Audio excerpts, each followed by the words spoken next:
And 2 years after this law, I'm afraid to say everything is normal. There is no more, let's say, contestation of the law. People seem to have digested this idea and this fact. And if some politicians still say that they will backtrack if they are elected to the presidency, backtrack on the law, to be very honest, they are not followed even by their own constituency. There is a large majority of people who do support marriage for all.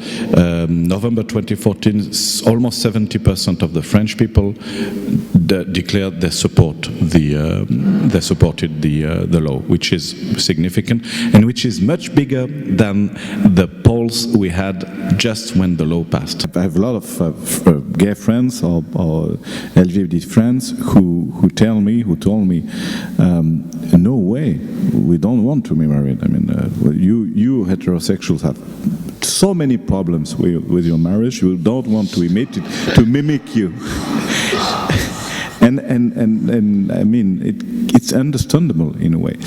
There is always in the gay community this balance to make between freedom and the liberty to live his or her life as you wish, and also a wish to be as everybody else, I mean, the majority of people. And this fight for marriage equality is based on that. And a lot of people who fought for marriage equality just do not want to be married themselves. They just want the possibility of marriage to be available. A question of equality again. Very often the conservatives say, why the hell are you fighting for marriage? You have this ersatz of marriage, which was in France, Pax, or in other countries, other civil unions. And this is the beginning of discrimination, in a way. The fact that you have exactly the same rights, even if it was not the case with our Pax, actually. But even, let's hypothetically say that you have exactly the same rights, so why don't you have the same name for this institution?